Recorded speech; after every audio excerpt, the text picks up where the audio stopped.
Good evening. This is James Carter coming to you live on Last Signal Radio with breaking news that is developing rapidly across multiple continents. We're receiving unconfirmed reports of a significant public health emergency originating in Southeast Asia, specifically in Bangkok, Thailand, where authorities have cordoned off 3 hospital facilities in the past 90 minutes. Initial reports suggest an unusually aggressive pathogenic outbreak with symptoms that medical professionals are describing as unprecedented. We're working to verify these claims, but what we can confirm is that the Thai Ministry of Public Health has activated emergency protocols and requested international assistance from the World Health Organization approximately 45 minutes ago. James, thank you. And to everyone listening, we want to be clear that we're presenting information as it becomes available to us, and the situation is extremely fluid. What makes this particularly concerning from a human perspective is that families in the affected districts of Bangkok are being separated without clear communication about when they'll be reunited. We're hearing from social media posts, unverified at this point, of people describing their loved ones exhibiting violent behavior after seeking treatment for what initially appeared to be severe flu-like symptoms.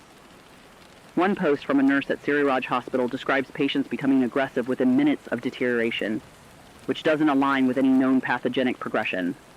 These are terrifying moments for the families involved, and our hearts go out to everyone affected. To provide some context on the technical aspects of what we're seeing, the incubation period being reported is extraordinarily short. Traditional viral outbreaks like influenza, or even more aggressive pathogens like Ebola, have incubation periods measured in days. What's being described in Bangkok suggests a progression from initial infection to severe neurological symptoms in under 2 hours in some cases.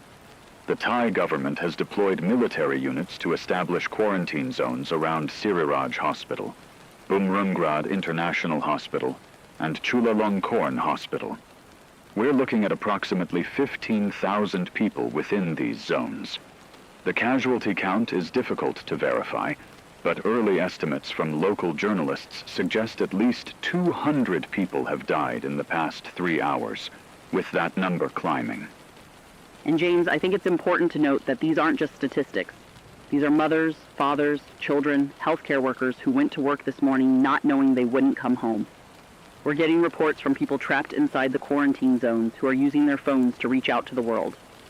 One video that's circulating shows a young woman who couldn't be more than 25 years old, recording herself from a hospital bathroom saying she watched her mother change into something she didn't recognize.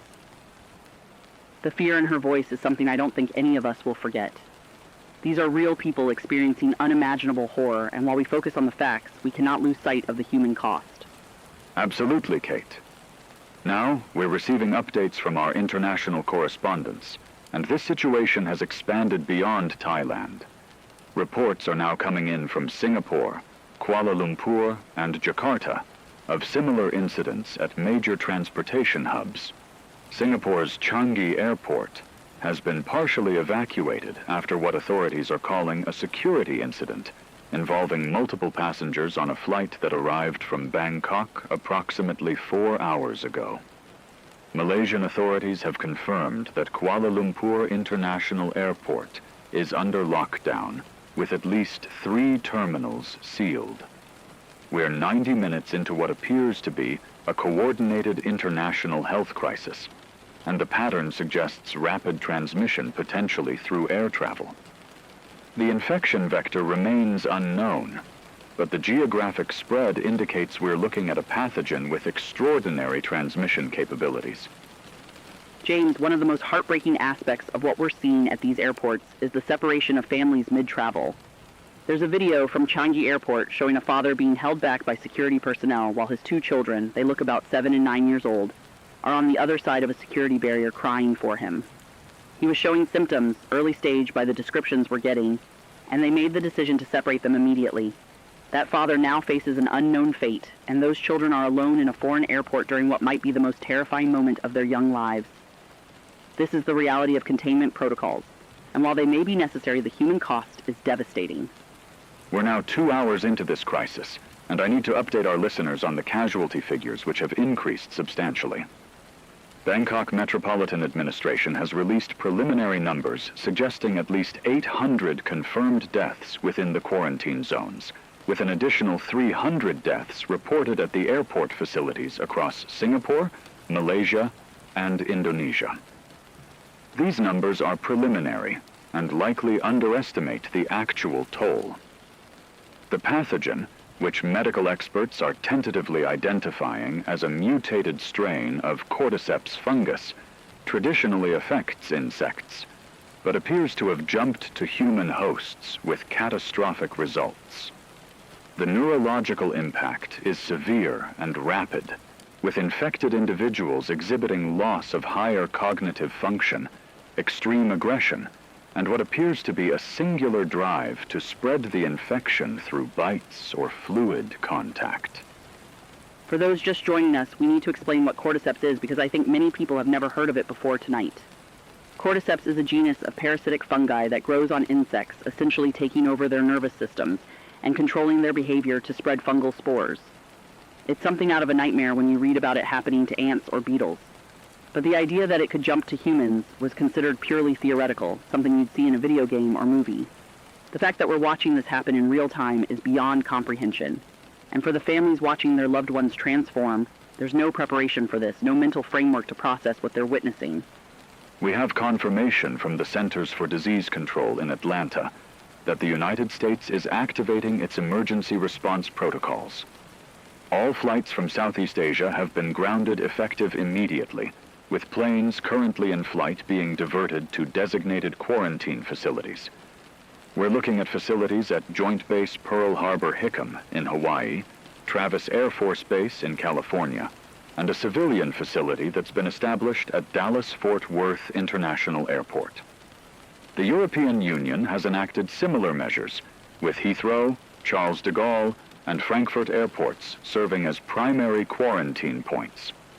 We're now seeing a global response that indicates world governments are treating this as a catastrophic pandemic threat. The economic impact alone of grounding international air travel is measured in billions of dollars per hour, which tells you the severity of what we're facing. James, we're getting reports now from Heathrow Airport in London, and this is where the situation has reached European soil. A flight that departed from Singapore 7 hours ago before the lockdown has landed with multiple passengers exhibiting symptoms. British authorities have sealed Terminal 5, and there are approximately 4,000 people trapped inside. One passenger has been posting updates to social media describing people collapsing, seizing, and then rising again with what she describes as empty eyes. She's hidden in a duty-free shop with about 30 other people, and you can hear the fear when she talks about hearing screams echoing through the terminal. These are British citizens, travelers from around the world, all caught in a nightmare they never could have anticipated when they boarded their flights. We're 3 hours into this crisis, and the global scope is becoming clear. The World Health Organization has declared a public health emergency of international concern, their highest level of alert. Confirmed outbreaks are now reported in Thailand, Singapore, Malaysia, Indonesia, the United Kingdom, and we're receiving unconfirmed reports from the United Arab Emirates at Dubai International Airport. The total estimated casualties have reached approximately 3,000 deaths globally, with that number expected to rise significantly as more information becomes available from the sealed quarantine zones. Military forces in all affected countries have been mobilized. Thailand has declared martial law in Bangkok and surrounding provinces. The British Prime Minister has invoked emergency powers and deployed the British Army to contain the Heathrow situation. I want to share something that I think captures the courage we're seeing amidst this horror. At Siriraj Hospital in Bangkok, a group of nurses and doctors made the decision to stay inside the quarantine zone rather than evacuate when they had the chance. They're treating the wounded, comforting the dying, and trying to gather medical data that might help researchers understand this pathogen. One doctor, Dr. Somchai Ratanakosin, posted a video message to his family saying he knows he probably won't see them again, but he needs to do everything he can to help find a treatment. That's the kind of heroism we're seeing from medical professionals who are facing impossible odds. They're scared, they know the risks, but they're staying because people need them. From a medical standpoint, what makes this Cordyceps variant so dangerous is its transmission method and incubation speed. Traditional fungal infections don't spread person to person efficiently, but this variant appears to have evolved or been modified to transmit through bodily fluids with incredible efficiency. A single bite from an infected individual can lead to full symptomatic presentation in under 90 minutes.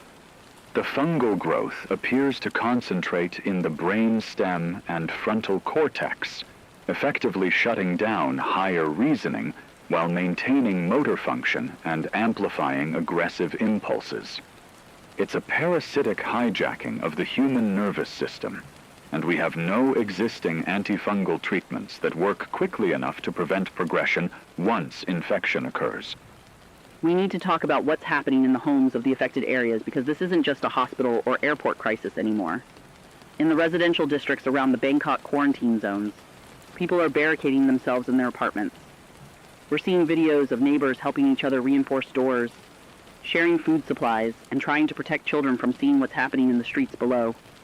One mother posted a video of herself singing lullabies to her 3-year-old daughter while you can hear chaos outside their apartment. She's trying to maintain normalcy for her child in a world that's falling apart around them. That's the reality for thousands of families right now, trying to keep their children safe and innocent for just a little bit longer. We're now 4 hours into the outbreak, and we have significant developments from multiple locations. The United States has confirmed its first domestic case at Dallas-Fort Worth International Airport. A passenger who was on a connecting flight from Singapore through Tokyo before the travel ban was implemented has exhibited symptoms and attacked 3 TSA agents before being subdued. All 3 agents are now in quarantine, and the airport has been evacuated with approximately 20,000 people displaced. The Texas National Guard has been activated and is establishing a perimeter around the airport. In London, the situation at Heathrow has deteriorated severely. British military forces have engaged infected individuals within Terminal 5, and we're receiving reports of significant casualties among both military personnel and civilians. The video coming out of Heathrow is some of the most disturbing footage I've ever seen in my career. There's one clip that shows a British soldier trying to help a young boy, maybe 10 years old, who's been separated from his parents. You can see the soldier's training fighting with his humanity. He wants to help this child, but he knows the risk. He ends up carrying the boy to a safe zone, and you can see tears streaming down his face the entire time because he knows he might have just exposed himself.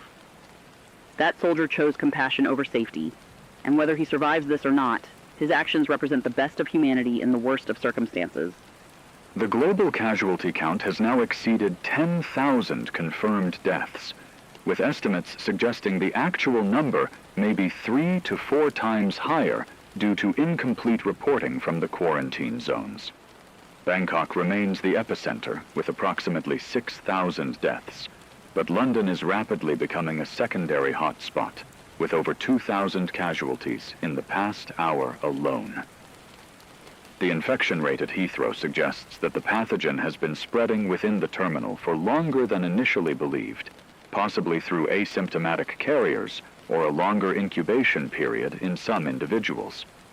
The variability in symptom onset is making containment extremely difficult. Some individuals progress from infection to full aggression in under an hour, while others may carry the infection for 3 to 4 hours before showing symptoms. James, we're getting reports from all over London now, not just Heathrow. The infection has spread into the city proper. Underground stations at Hounslow West and Hatton Cross have been sealed after infected individuals were spotted on the trains. That means we're potentially looking at dozens, maybe hundreds, of people who were exposed on the Piccadilly line and have now dispersed throughout London. The Metropolitan Police have set up roadblocks, but in a city of 9 million people, containing an outbreak of this nature is nearly impossible. We're seeing images of famous landmarks, Big Ben, the Tower Bridge, with military vehicles patrolling the streets. It's surreal and heartbreaking to see one of the world's great cities under this kind of threat. From a logistical standpoint, the infrastructure challenges are mounting.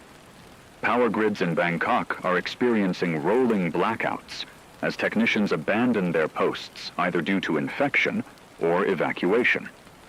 Water treatment facilities are operating on skeleton crews. We're looking at the potential collapse of basic services in a city of 10 million people. The Thai government has ordered a complete evacuation of non-infected civilians from Greater Bangkok, but the roads are gridlocked. People are abandoning their vehicles and attempting to flee on foot, which creates additional chaos and increases the risk of exposure.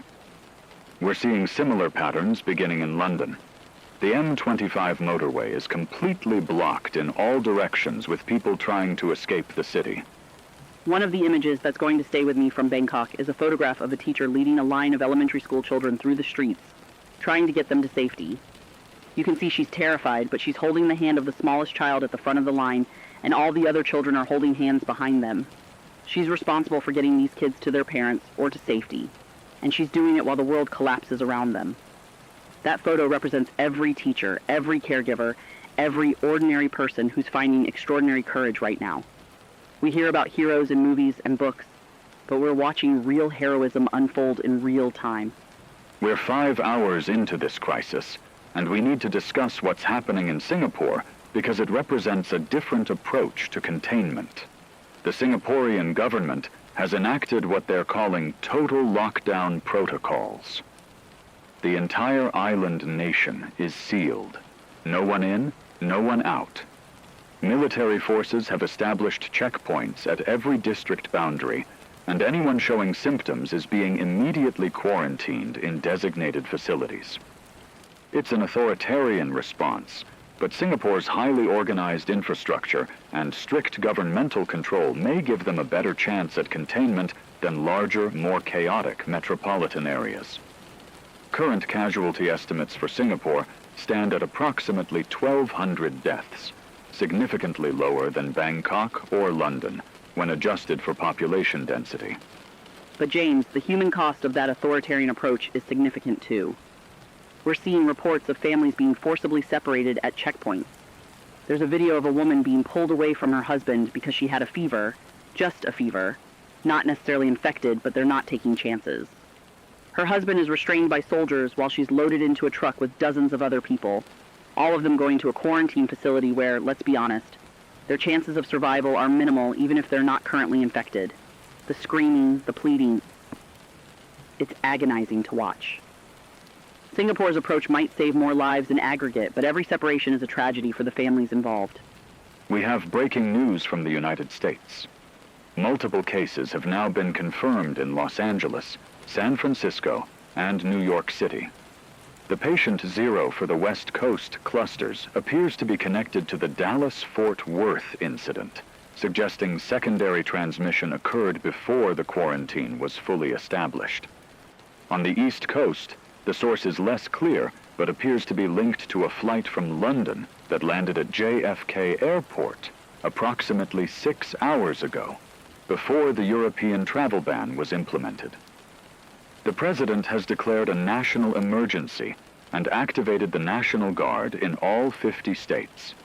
We're looking at the potential for simultaneous outbreaks in America's 3 largest metropolitan areas, with a combined population of over 40 million people in the greater urban regions. New York is my hometown, James, and hearing about this outbreak there is personal for me. I'm thinking about my family, my friends, everyone who lives in that incredible, vibrant, crowded city. And crowded is the problem, isn't it? The subway system moves 5.5 million people every single day. If this pathogen gets into the subway, we're looking at an exponential spread that could consume the entire city in a matter of hours. The NYPD has shut down the subway system completely, which has never happened except during hurricanes. People are trapped in their offices, in their apartments, trying to figure out if they should stay put or try to flee, and there's no good answer. The global infrastructure for emergency response is being overwhelmed. The World Health Organization is coordinating with governments, but the reality is that we don't have enough emergency personnel, medical supplies, or quarantine facilities to handle outbreaks on this scale in multiple cities simultaneously. Hospitals in the affected areas are beyond capacity. In Bangkok, London, and now the American cities, hospitals have stopped accepting new patients except for trauma cases because they simply cannot handle the volume. Medical personnel are becoming infected at alarming rates. In Bangkok alone, over 300 doctors and nurses are confirmed dead or infected. These are the people we need most, and we're losing them to the very crisis they're trying to combat. I want to talk about something that's easy to overlook in a crisis like this: the children who are alone. At Heathrow, authorities estimate there are over 100 unaccompanied minors who are traveling alone or whose parents have been infected or killed. These children, some as young as 5 or 6, are in the care of overwhelmed airport staff and volunteers who are doing their best, but they're terrified, confused, and asking for their moms and dads. There's a volunteer named Sarah Chen who's been posting updates. She's taken it upon herself to stay with a group of 8 children, reading them stories, trying to keep them calm. She knows she's at risk. She knows she might not survive, but she couldn't leave those children alone. That's humanity at its finest. We're 6 hours into the outbreak, and the casualty figures are staggering. Confirmed deaths globally have exceeded 25,000, with estimates suggesting the true number may be closer to 40,000 when accounting for unreported deaths in quarantine zones and areas where communication infrastructure has collapsed. Bangkok has descended into chaos with approximately 15,000 confirmed deaths in the city proper. London is reporting over 8,000 deaths, with numbers climbing rapidly. In the United States, we're looking at approximately 1,200 deaths across Los Angeles, San Francisco, and New York combined. But all 3 cities are in the early stages of outbreak, and those numbers are expected to rise exponentially. James, one of the most difficult aspects of this crisis is that people are dying alone. In normal times, when someone is sick or dying, they have family around them, holding their hands, providing comfort. But the quarantine protocols mean that infected individuals are isolated, and in many cases, they're spending their final moments alone and terrified. There's a nurse in London who's been posting about staying with patients, even though protocol says she shouldn't. She holds their hands, talks to them, tries to provide some measure of comfort in their final moments. She knows she's breaking protocol, she knows she's at risk, but she couldn't let people die alone. She's infected now, according to her last post, but she said she'd make the same choice again. From a scientific perspective, research teams around the world are working to understand this pathogen and develop a treatment. But the timeline for developing, testing, and distributing an antifungal agent or vaccine is measured in months or years, not hours or days. We need an immediate solution, and there isn't one. The only effective strategy at this point is complete isolation of infected individuals and aggressive containment protocols. Several governments have authorized military forces to use lethal force against infected individuals who breach quarantine lines, which is a decision I don't think any democratic society ever wants to make. But the alternative is potentially the complete collapse of civilization in affected areas. The use of lethal force against infected people is going to haunt us as a society if we survive this. These are our neighbors, our family members, our friends, people who are victims of a disease they didn't choose and can't control. There's a video from Bangkok of soldiers having to shoot a group of infected individuals trying to breach a military checkpoint, and you can hear the soldiers crying as they pull the triggers. They know these are people, were people, and they're being forced to make impossible choices. The psychological trauma this is inflicting on military personnel, police officers, and first responders is going to have generational impacts. From a military strategy perspective, the decision to quarantine Lower Manhattan represents an attempt to create a defensible position using natural barriers, the Hudson and East Rivers. The hope is that they can contain the outbreak to the island and prevent it from spreading to the outer boroughs and New Jersey. But the human cost of that decision is staggering. Everyone inside that perimeter is essentially being written off. The military has orders to prevent anyone, infected or not, from crossing the bridges or tunnels. We're talking about a sacrifice of over 1 million people in an attempt to save the greater metropolitan area and potentially prevent the outbreak from spreading across the entire eastern seaboard. James, I need to say something about that. We're talking about sacrificing 1 million people, and I understand the strategic logic, but these are human beings. There are children on that island, families, elderly people, people who have done nothing wrong and committed no crime except being in the wrong place at the wrong time. I'm not saying I have a better solution. I don't. I'm not a military strategist. But we need to acknowledge the moral weight of what's being done. This will define us as a society, how we respond to this crisis, and the choices we make about who lives and who dies. You're absolutely right, Kate. And I think everyone involved in making these decisions understands the gravity of what they're doing. We're receiving reports that several military commanders have refused orders to seal the perimeters, and some police officers have abandoned their posts because they cannot morally justify following those orders. The psychological and moral burden on the people being asked to carry out these containment protocols is immense. At the same time, the cold strategic calculus is that if the outbreak spreads beyond the current containment zones, we could be looking at tens of millions of deaths across the northeastern United States. There are no good choices, only least terrible options. We're 9 hours into this crisis, and I want to share some stories of survival and resistance because it's important to remember that people are fighting back. In Singapore, a group of medical researchers at the National University has been working non-stop on analyzing the Cordyceps variant, and they've made progress in understanding its life cycle. They're sharing their data in real time with research teams around the world. In London, a group of civilians has fortified a section of the underground and is sheltering approximately 500 people, including dozens of children. They're organized, they're sharing resources, and they're keeping people alive.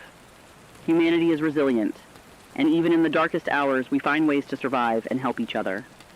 The global research effort is unprecedented in scope and speed. Scientists in Atlanta, London, Singapore, Tokyo, and dozens of other locations are collaborating in real time, sharing data and analysis. What they've discovered is that the Cordyceps variant appears to be rapidly mutating, which explains the variable incubation periods we've observed. Some strains incubate in under an hour, others take 3 to 4 hours, and there are reports of individuals who may be asymptomatic carriers for up to 6 hours before showing symptoms.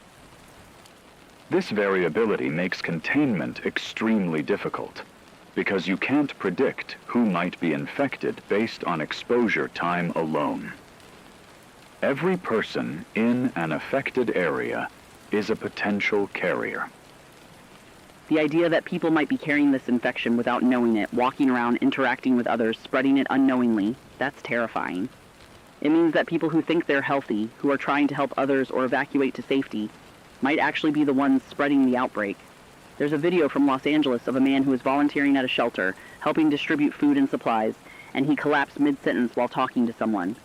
Within minutes, he transformed and attacked several people before being subdued. He had no idea he was infected. He thought he was helping. The randomness of who gets infected and when is one of the most psychologically difficult aspects of this crisis. We're 10 hours into the outbreak, and the global casualty figures have exceeded 100,000 confirmed deaths. Bangkok accounts for approximately 35,000 deaths, London 28,000, New York 18,000, and Los Angeles and San Francisco combined account for approximately 12,000. These numbers don't include the thousands of deaths in smaller outbreak clusters that have been reported in Dubai, Jakarta, Kuala Lumpur, and other cities. The economic impact is incalculable at this point. Global markets have suspended trading. Air travel is essentially non-existent, except for military operations. Supply chains for food, medicine, and essential goods are breaking down as transportation networks collapse. When we talk about supply chains breaking down, what that means in human terms is that grocery stores in unaffected areas are being emptied by panicked shoppers. Families who have nothing to do with the outbreak are going to bed hungry tonight because the systems that deliver food have stopped working. Hospitals in non-outbreak areas are running low on supplies because the distribution networks are frozen. The ripple effects of this crisis extend far beyond the cities where the outbreak is active.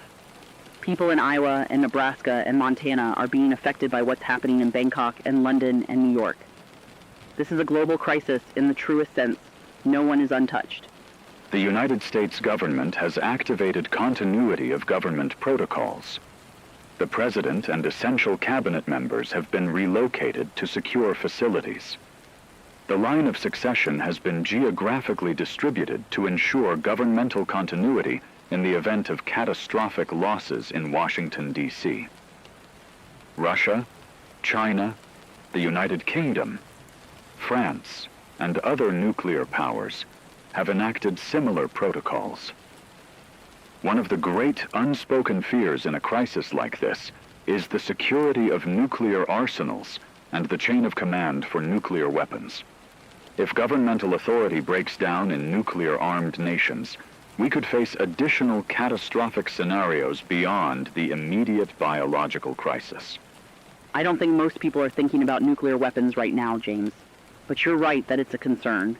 What most people are thinking about is immediate survival. Do I have enough food? Is my water safe to drink? Are my children protected? How do I get through the next hour, the next day? In the affected cities, people are barricading themselves in their homes and apartments, rationing whatever supplies they have, and trying to stay quiet to avoid attracting infected individuals. There's a Twitter thread from a woman in London who's documenting every hour what she hears outside, what supplies she has, whether she feels safe. It's like a diary from the end of the world, and thousands of people are following it because it's real and immediate and human. We're 12 hours into this outbreak, and there's been a significant development in Atlanta. The Centers for Disease Control facility, which has been the coordinating hub for American research efforts, has been evacuated after infected individuals breached the outer security perimeter. This is a catastrophic setback for research efforts. The CDC facility housed the most comprehensive collection of pathogen samples and research data related to the Cordyceps variant. While data has been backed up to secure servers, the loss of the physical facility and the researchers who were forced to evacuate represents a significant blow to our ability to develop a medical response. The breach at the CDC feels symbolic somehow, like even our most secure and advanced facilities aren't safe from this outbreak. The researchers who evacuated are the people we were depending on to save us, and now they're running for their lives like everyone else. One of the CDC researchers, Dr. Michael Torres, posted a video as he was evacuating saying that they were close to identifying a potential antifungal treatment but needed more time. He was in tears, saying he felt like he was abandoning humanity, but he had no choice because the infected had broken through 3 security barriers. The guilt and anguish in his voice was devastating. The global casualty count has now exceeded 250,000 confirmed deaths. Bangkok's death toll is estimated at 70,000, with large portions of the city completely uncontrolled by any governmental authority. London has lost approximately 60,000 people, with the outbreak spreading into the greater metropolitan area and affecting cities like Birmingham and Manchester. In the United States, New York accounts for approximately 45,000 deaths, Los Angeles 32,000, San Francisco 18,000, and emerging outbreaks in Chicago, Houston, and Miami are adding thousands more. We're looking at the potential collapse of major population centers across multiple continents. 250,000 people dead in 12 hours. That number is so large it's almost abstract, but every single one of those deaths is an individual person with a life, a family, dreams, fears. I keep trying to remember that these aren't just statistics. Somewhere in those numbers is a child who loved dinosaurs, a grandmother who made the best cookies, a teacher who inspired students, a musician who made beautiful art. We're losing not just people, but all the potential those people represented, all the things they would have done and created and contributed. The cultural and human loss is incalculable. Infrastructure failures are accelerating across affected regions. Power grids in Bangkok are operating at approximately 30% capacity. In London, large sections of the city are without water or electricity. In New York, the infrastructure damage from fires, explosions, and the breakdown of maintenance systems is severe. Several hospitals have lost power, and backup generators are failing. We're seeing a cascade effect where each infrastructure failure causes additional failures. Without power, water treatment stops. Without water treatment, disease spreads. Without disease control, more people die. Without people to maintain systems, more infrastructure fails. It's a downward spiral that's incredibly difficult to reverse. In New York, there's a group of utility workers who have stayed in Manhattan despite the quarantine, working to keep basic services running for as long as possible. These workers know they probably won't survive, know they'll never see their families again, but they're trying to give people in the quarantine zone a chance. They're keeping power running to hospitals, maintaining water pressure to neighborhoods where people are sheltering in place, trying to hold back the complete collapse of the city for as long as they can. These are ordinary people doing extraordinary things because they believe it matters, because they believe the lives of strangers are worth risking their own lives for. We're 13 hours into the crisis, and military forces around the world are beginning to show signs of strain. Desertion rates are climbing as soldiers choose to return to their families rather than maintain quarantine lines. In some cases, entire units have abandoned their posts. The military structure depends on discipline and chain of command, but when soldiers believe their families are in danger and their orders require them to shoot civilians, including infected civilians who are victims rather than perpetrators, the psychological burden becomes unbearable. We're seeing the breakdown of military authority in several regions, which further destabilizes the containment efforts. There's a video that went viral from a military checkpoint outside London. A soldier is confronted by a mother carrying her sick daughter, begging to be let through the quarantine line so she can get medical help for her child. The soldier has orders to let no one through, but you can see him struggling with the decision. He ultimately lets them through, even though it means violating his orders and potentially spreading the infection. Other soldiers at the checkpoint saw what he did, and instead of stopping him, several of them walked away from their posts. Within an hour, that entire checkpoint was abandoned. Sometimes compassion matters more than orders, even when the consequences might be catastrophic. The abandonment of military checkpoints has led to mass movements of potentially infected populations out of the quarantine zones and into previously unaffected areas. We're now seeing new outbreaks reported in dozens of cities that had no cases before. Philadelphia, Boston, Detroit, Seattle, Portland, and others. Each new outbreak represents thousands of additional casualties and extends the geographic scope of the crisis. At this rate, containment is becoming impossible. We're transitioning from a containment strategy to a survival strategy, where the goal is no longer to prevent the spread, but to preserve pockets of uninfected population in isolated areas. The shift from containment to survival means we're giving up on saving the majority of people in affected areas and focusing on preserving humanity in whatever form we can. That's a brutal calculus, but it may be the reality we're facing. There are reports that several governments are evacuating essential personnel, scientists, and selected civilians to remote facilities, islands, mountain installations, underground bunkers. These modern arks are meant to preserve human knowledge and genetic diversity in case the worst happens. It sounds like science fiction, but it's actually happening. Somewhere, people are making lists of who lives and who dies, and the people who aren't on those lists vastly outnumber those who are. However, there are reasons for cautious hope. The Cordyceps fungus, while devastating in its effects, has biological limitations. It requires living hosts to spread and doesn't survive well in certain environmental conditions. Extreme cold appears to slow its growth, and exposure to UV radiation and certain chemical compounds can kill the fungus outside a host. This means that regions with harsh climates or low population density may be naturally protected. Northern Canada, Scandinavia, Siberia, the Australian outback, and other isolated regions may serve as refuges where human populations can survive and potentially rebuild. The idea of humanity surviving in scattered pockets across the globe, cut off from each other, trying to preserve knowledge and civilization, it's both hopeful and desperately sad. We're talking about the potential loss of everything we've built as a species, our cities, our culture, our connected global society.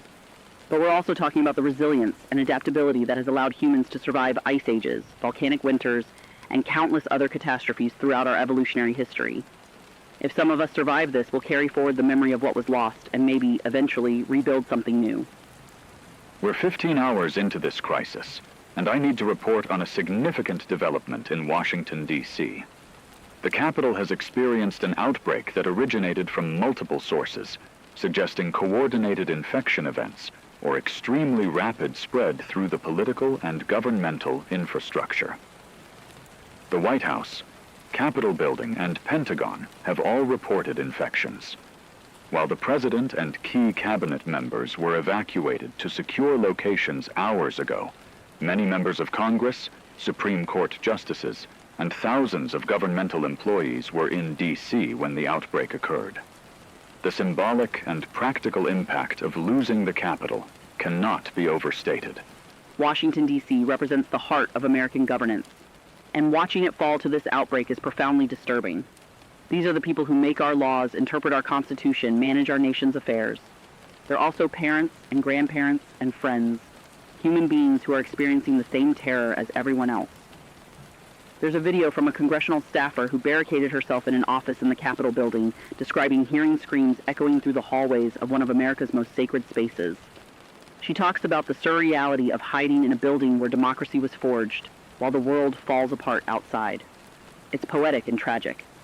Similar governmental collapses are being reported in other nations. London has confirmed that several members of Parliament are dead or infected.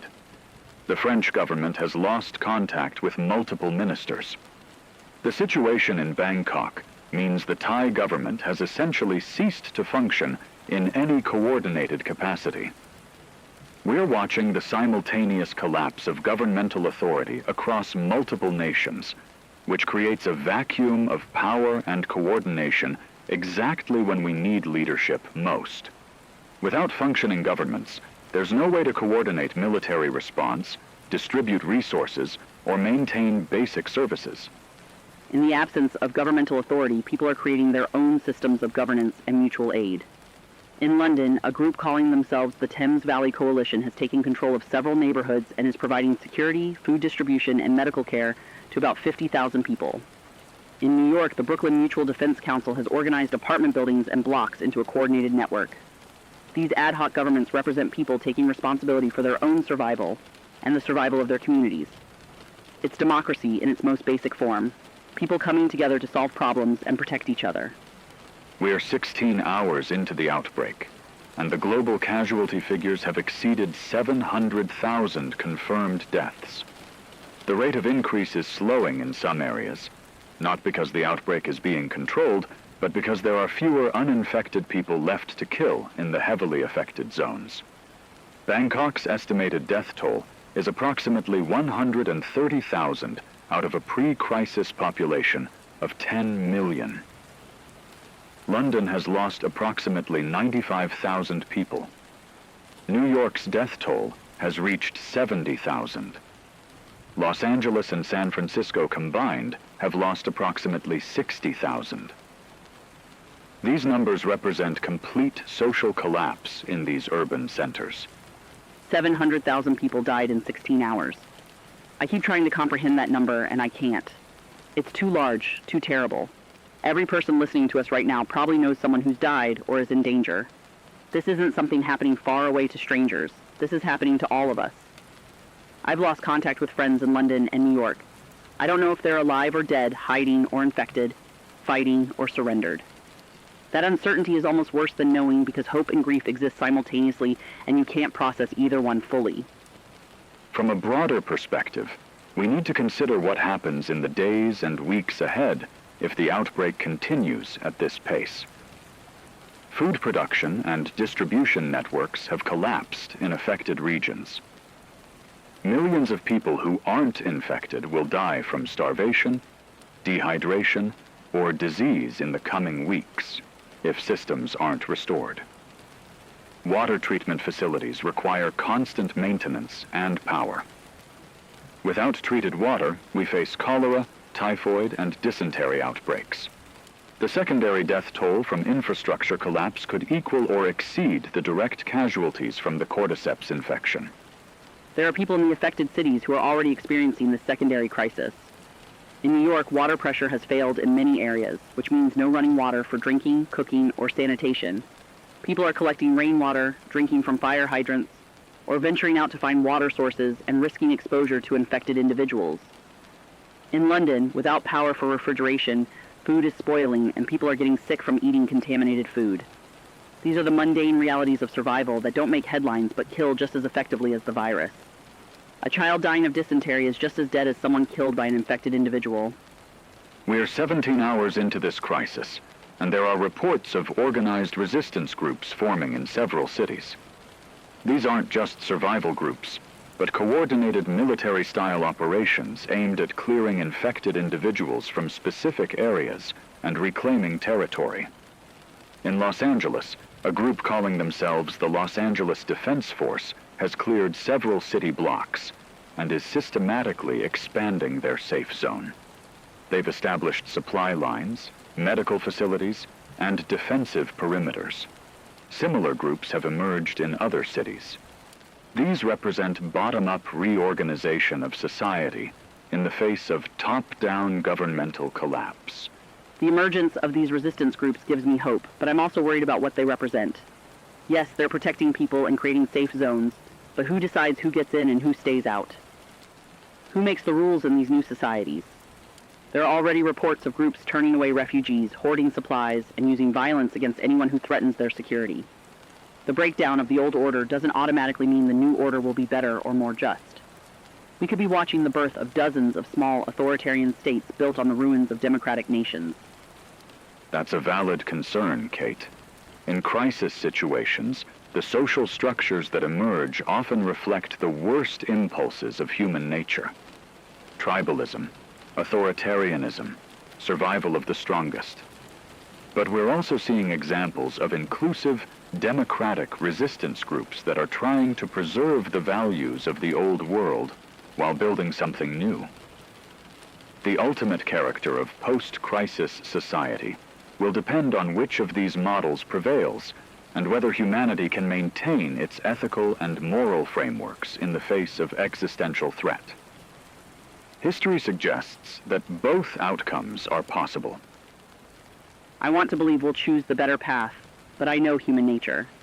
Still, there are examples that give me hope. There's a group in San Francisco that has not only created a safe zone, but is actively sending out rescue teams to bring in survivors from the infected areas. They're risking their lives to save strangers, which goes against every survival instinct but represents the best of what humans can be. One of their rescue team leaders, a former firefighter named Marcus Chen, said in an interview that if we lose our humanity trying to survive, then survival isn't worth it. That philosophy could save us or kill us, but it's who we should aspire to be. We're 22 hours into the outbreak, and the global death toll has exceeded 1.5 million confirmed deaths. The rate of increase is actually accelerating as the infection spreads to areas that were initially spared and as secondary deaths from infrastructure collapse and related causes mount. The distribution of deaths is global. Every continent except Antarctica has reported casualties.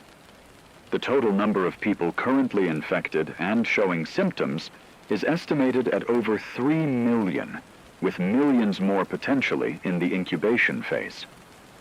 We're looking at a scenario where 10% or more of the global population could die within a week. 10% of 8 billion people is 800 million deaths. I can't even conceive of a number that large. It's more than the entire population of Europe. It's twice the population of the United States. It's a loss of human life on a scale that makes every war, every famine, every historical catastrophe seem small by comparison. And the people who survive will live in a fundamentally altered world. Society as we know it cannot continue after losses on that scale. Everything changes. From a sociological perspective, the collapse of urban civilization is nearly complete in the hardest hit areas.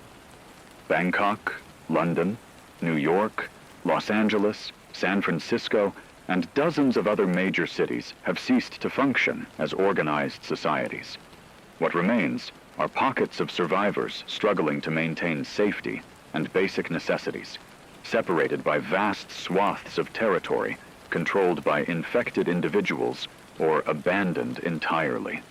The global population distribution is reversing the trend of the past 2 centuries toward urbanization. Cities, which have been the engines of human civilization and economic development, have become death traps. The irony is that cities were supposed to represent the pinnacle of human achievement, centers of culture, commerce, innovation, connection, and now they're tombs. The very things that made cities great, density, connectivity, diversity, are exactly what made them vulnerable to this outbreak. A disease that spreads through human contact thrives in environments where millions of people live in close proximity. The future of humanity, if there is one, might be radically different. Small, isolated communities instead of metropolises, self-sufficient towns instead of globally connected cities. The idea of recovery and future seems almost impossible to imagine right now, but you're right that we have to believe it's possible. Humans have survived catastrophes before, plagues, wars, natural disasters, and rebuilt civilization. We're resilient and adaptable and stubborn. Even if we've lost millions of people, billions remain. Even if our cities have fallen, communities survive in rural areas, isolated towns, places that were spared. The world will be different, smaller, harder, but it can still be a world where humans thrive and build and create. We have to believe that. We're receiving reports of successful defense and clearance operations in several locations. The Los Angeles Defense Force has secured approximately 20 square miles of the city and is providing safety for an estimated 40,000 survivors. Similar successes are reported in pockets of London, Sydney, Tokyo, and other cities. These represent the seeds of recovery, small zones of safety and organization that could potentially expand and reconnect as the infected populations dwindle. The Cordyceps infection, while devastating, does have biological limitations. Infected individuals appear to have shortened lifespans, lasting days rather than weeks or months. If survivors can maintain defensive positions, the infected threat may diminish with time. The idea that we just have to survive long enough for the infected to die off is cold comfort, but it's something to hope for. The survivors in those safe zones are showing us what's possible. That organization, cooperation, and courage can create islands of safety in a sea of chaos. Every person saved, every community protected, every moment of human kindness and connection in the face of horror represents a victory against the darkness. We may not win this war completely, but we can win enough battles to ensure humanity's survival. As we approach 26 hours into this crisis, I want to provide some perspective on what we've witnessed. This has been the deadliest 24 hours in human history. More people have died in one day than in any single battle, any single disaster, any single event ever recorded. The social, economic, and cultural impact will reverberate for generations. We've lost irreplaceable cultural treasures, scientific knowledge, and human potential. The world that exists on the other side of this crisis will be fundamentally different from the world we knew. But it will still be a world, and there will still be humans in it, and we will remember. We'll remember the people we lost, the heroes who emerged, the terrible choices that were made, and the hope that sustained us. We'll remember Dr. Sumchai staying in his hospital to treat patients. We'll remember Susan Rodriguez and her town choosing compassion. We'll remember the soldier who led a mother through the checkpoint. We'll remember the nurse holding patients' hands as they died. We'll remember the utility workers maintaining systems for as long as possible. Every act of courage, every moment of kindness, every choice to maintain humanity in the face of inhumanity, we remember. That's what makes us human, that ability to witness suffering and choose to care anyway. We're now 28 hours into the outbreak, and the casualty figures have reached a horrific milestone. 3 million confirmed deaths globally. The distribution remains concentrated in major urban areas, but no region has been completely spared. The infection rate appears to be slowing in some areas, as I mentioned, primarily due to population depletion and the natural life cycle of the infected. However, we're seeing concerning reports of infected individuals migrating from depleted urban areas into suburban and rural zones, carrying the infection with them. This migration pattern could trigger new outbreak waves in areas that have been relatively spared so far. The infected migration is one of the most terrifying aspects of this crisis because it means there's no true safety, no place that's permanently protected. Communities that thought they were isolated and safe suddenly find themselves facing new threats. There's a report from a farming community in Iowa that successfully defended against infected migrants from Des Moines, but they lost 12 people in the fight. These are farmers and families, not soldiers, forced to become fighters to protect their homes. The burden we're placing on ordinary people to become warriors for survival is enormous.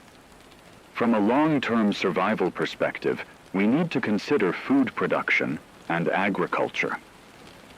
The global food supply chain has completely collapsed. Industrial agriculture depends on complex systems of equipment, fertilizer, pesticides, transportation, and processing that no longer function in most areas. We're potentially facing mass starvation in the coming months, even in areas that aren't directly affected by the infection. Communities that can practice subsistence agriculture, growing their own food, raising livestock, preserving harvests, will have significant survival advantages. We're essentially reverting to pre-industrial agricultural practices out of necessity. From a pragmatic standpoint, the alliances will need to prioritize their own survival and can't realistically help everyone. Resources are limited, risks are high, and every expansion of aid puts the alliance itself at risk. It's a harsh calculus, but the alternative might be that everyone perishes trying to save everyone. The most successful survival strategy appears to be clear boundaries, strict quarantine protocols, and measured expansion only when resources allow. Communities that maintain discipline and focus on their own sustainability have the highest survival rates. Humanitarian impulses, while admirable, often lead to outbreak events that destroy the helping community. I understand the logic, James, but it still breaks my heart.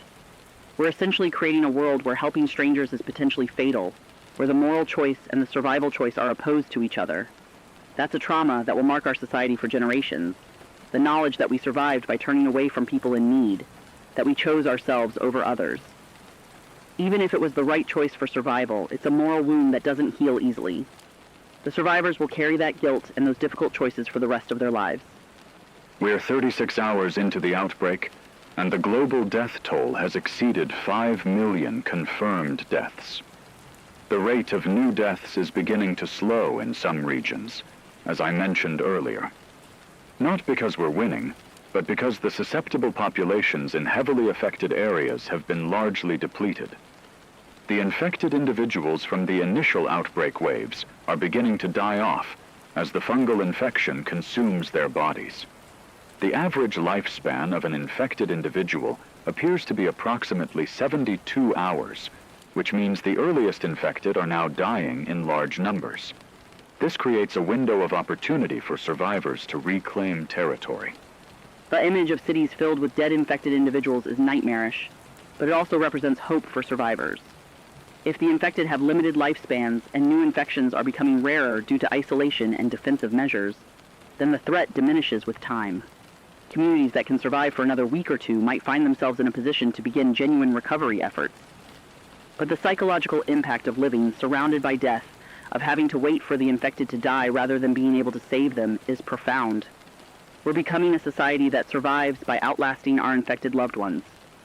The clearance and recovery operations beginning in some cities require tremendous courage. Teams are going into infected zones to clear bodies, restore utilities, secure resources, and reclaim territory. These workers face ongoing risk from remaining infected individuals and the psychological trauma of working among mass casualties. In Los Angeles, recovery teams are reporting neighborhoods where every home has dead inside. The scale of death is so enormous that proper burial or cremation is impossible. Mass graves are being dug. Bodies are being burned in controlled fires. It's medieval and necessary and heartbreaking. There's a recovery worker in London, a woman named Emma Thompson, who's been documenting her work clearing homes. She describes finding entire families dead together, people who barricaded themselves in and died when the infection reached them or from starvation when supplies ran out. She talks about treating each body with respect, trying to identify people when possible, collecting photos and personal items to preserve for any surviving family. She's doing this work while processing her own losses. She lost her husband and daughter in the outbreak. Her strength and compassion in the face of incomprehensible loss is extraordinary. From an economic perspective, the global economy has ceased to exist in any meaningful sense. Currency has lost value in affected areas where barter and direct resource exchange have become the norm. Stock markets are closed indefinitely. International trade has stopped. Banking systems are non-functional in many regions. We're witnessing the complete collapse of the financial systems that underpinned modern civilization. Recovery will require building entirely new economic structures from the ground up, likely with radically different characteristics from what existed before. The collapse of money as a meaningful medium of exchange is strange to contemplate. For so long, money was how we measured value and organized society. Now it's worthless paper or meaningless digital numbers. What matters is food, water, shelter, medicine, skills, tangible things that contribute to survival. It's a return to fundamental human economics, and in some ways it's more honest. You can't eat money or live in a bank account. The only value that matters now is what helps you survive. It's harsh, but clarifying. We're 48 hours into this crisis. 2 full days since the first reports from Bangkok. The global death toll is estimated at between 6 and 7 million confirmed deaths, with the true number likely much higher when accounting for unreported deaths. The infection rate has slowed significantly in most regions, as susceptible populations have been depleted and survivors have implemented effective isolation protocols. The immediate crisis phase appears to be ending, though localized outbreaks will continue for weeks or months, as isolated infected individuals spread the pathogen to new areas. We're transitioning from crisis response to survival and recovery. 2 days that changed the world forever. 48 hours ago, we lived in a globalized, connected, urban civilization. Now we live in a world of isolated communities, collapsed cities, and constant vigilance against infection. Everyone listening has lost someone. Friends, family, colleagues, neighbors. Everyone has been traumatized by what they've witnessed. Everyone has had to make impossible choices about survival and morality. We're all changed, and the world has changed, and we can never go back to what was. We can only move forward into whatever comes next. Looking at the long-term trajectory, there are reasons for measured optimism. The biological characteristics of the Cordyceps infection suggest it will burn itself out within weeks or months as infected individuals die and susceptible populations are depleted. Communities that have successfully isolated themselves will be able to emerge and begin recovery efforts. The preservation facilities containing seeds, medical supplies, and critical knowledge remain intact and accessible. Human population remains sufficient to rebuild civilization, though it will take decades or even centuries to approach pre-crisis population levels and technological advancement. The world that emerges will be radically different from what we knew. Cities may remain largely abandoned for years or decades, as survivors concentrate in rural areas where food production is possible. Global trade and communication will be minimal initially, with communities focused on local self-sufficiency. Political structures will be decentralized with regional alliances replacing national governments. Technology will regress in many areas as complex manufacturing and supply chains can't be maintained. But humans are adaptable and creative, and we will find ways to not just survive, but eventually thrive in this new world. We're concluding our coverage 56 hours into the outbreak.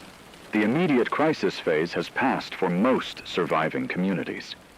The focus now shifts to long-term survival, recovery, and rebuilding. Communication networks are beginning to stabilize as survivors establish regular contact between communities. Recovery teams are making progress in clearing infected individuals from critical infrastructure in some cities. Agricultural communities are preparing for planting seasons that will determine food security for the coming year. The work of rebuilding civilization has begun, and while it will be slow and difficult, it is happening. To everyone listening, I want you to know that you're not alone. There are communities around the world fighting to survive and rebuild. There are people who care, who are working to help, who believe in humanity's future. The losses we've suffered are immeasurable, and grief is a natural and necessary response. But we must also find hope, find purpose, find reasons to continue. The world needs you, your skills, your knowledge, your compassion, your strength. Every person who survives and chooses to build rather than destroy, to cooperate rather than compete, to love rather than hate. You are the foundation of humanity's future. This has been James Carter and Kate Vincent, bringing you continuous coverage of the Cordyceps outbreak on Last Signal Radio. We'll continue broadcasting as long as we have power and the ability to do so. Our message to survivors everywhere is this: document what you've witnessed. Preserve what knowledge you have. Connect with other communities when possible. And never give up hope. Humanity has survived catastrophes before and rebuilt from ashes. We have done it before, and we will do it again. The road ahead is long and hard, but it is a road that leads forward, and we will walk it together. The sun is rising here, marking the beginning of the third day since this outbreak began. It's a new day in a new world, and we face it with fear, with grief, with determination, and with hope. For those we've lost, we remember. For those who remain, we fight. For those who come after, we build. This is Kate Vincent signing off from Last Signal Radio. Stay safe, stay strong, and stay human.